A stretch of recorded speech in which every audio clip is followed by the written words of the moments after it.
Hi guys, and welcome to day 8 of the 30-day trans challenge. How do you deal with being misgendered at the beginning of your transition by people? Okay, so what I'm going to do with this video is I'm actually going to split it into two parts. What I actually do and what I would do if I followed the advice I would give other people. In other words, what I do and what I ought to do. First of all, what I actually do. And the answer to that one is not much really. I'm pretty bad at dealing with it. By nature, I am slightly passive-aggressive, I guess. I mean, I sort of sit there and don't say anything directly to their face, but then will make snide comments about it for ages afterwards and bitch about it to my friends and that kind of thing. I'm very bad at actually confronting these kind of things. I'm working at it, and I am getting a little bit better at it, but it is something that I still struggle with. I avoid the awkwardness of the situation because I don't know personally how to deal with it, so I always figure it's better to avoid to start with. The main problem that I've got when it happens is that it really does throw me.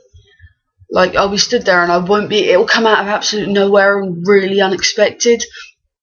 And so, quite often, even with genuine mistakes, I tend to blow them out of proportion quite a lot. In that someone will accidentally put a slip of the tongue, and the same kind of thing that I've been calling all of my cis guy mates all day, and I will stand there, gob wide open, just sort of like, what did you just say?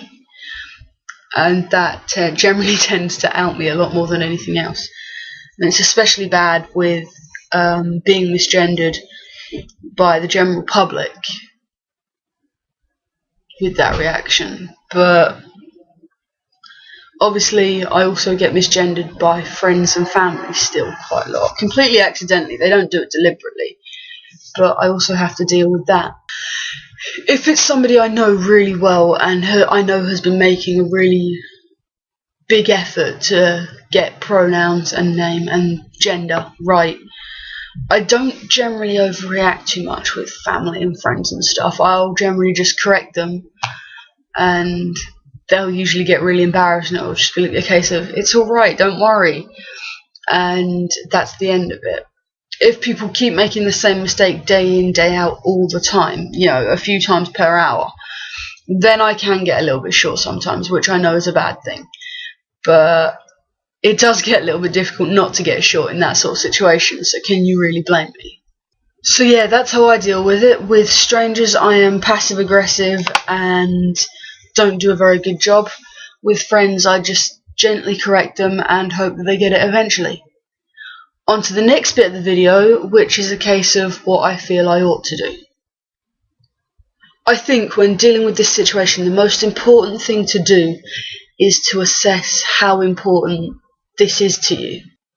For example, if you just happen to be buying something in a shop and the person behind the cash register misgenders you and says, "Have a nice day, miss," going into a long tirade about how misgendering someone can hurt them is probably just going to make everybody feel uncomfortable, and perhaps that's the kind of situation where you should let it go.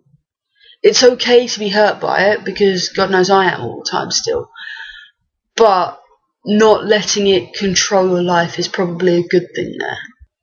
However, if it's somebody who you might well see again multiple times, correcting them might be the easiest thing to do for all of you earlier on rather than later, when they can still say, "Oops, my bad," rather than getting really embarrassed at having misgendered you for a long time.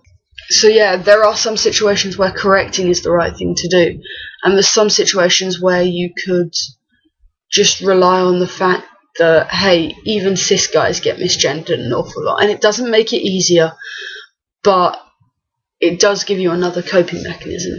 That point about cis guys is actually quite an important point, I think, actually.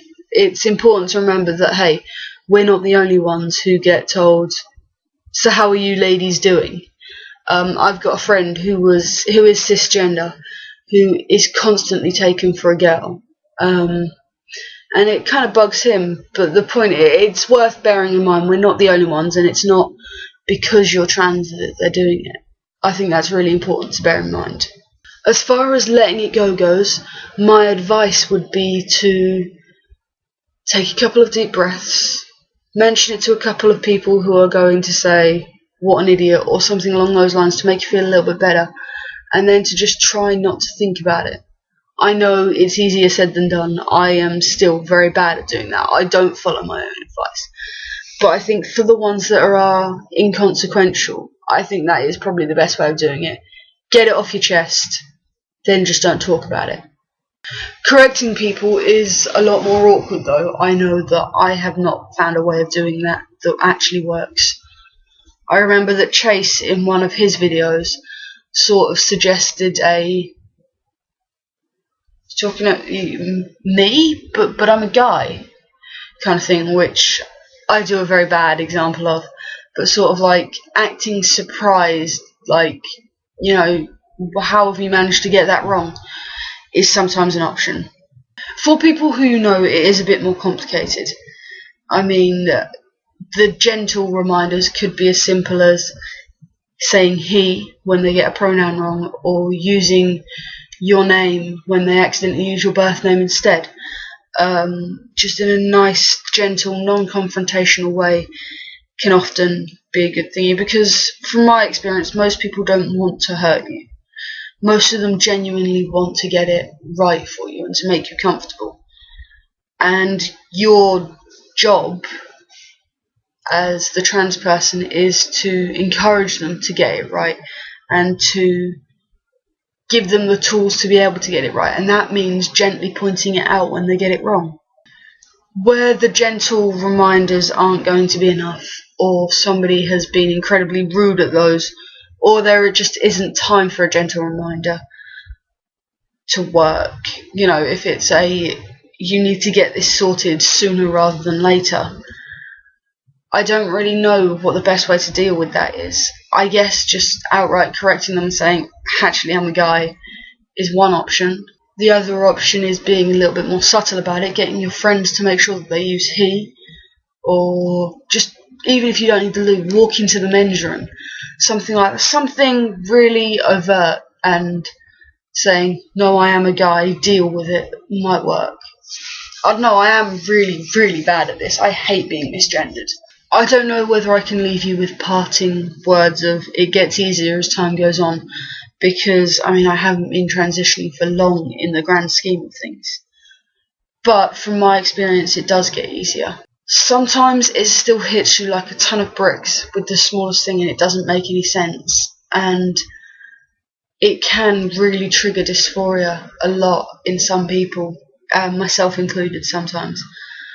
But it does get to the point where your birth name is just another name, and, you know, she is just another word. It stings a little bit, but it's not quite as bad. And some days are worse than others, but yeah, I've been promised by quite a few people that it really does get easier the further on you get. So yeah, that's my take on being misgendered and how I deal with it and how I think the ideal way to deal with it is. I really wish I was better at following my own advice, but hey, we'll get there eventually. But yeah, I will see you guys tomorrow with questions all about being positive about being trans. I have lots of things to say about that. Anyway, I'll see you guys tomorrow. Leave me a comment, subscribe, check out my other videos, like, yeah, all that, please. I'd love it. Thanks.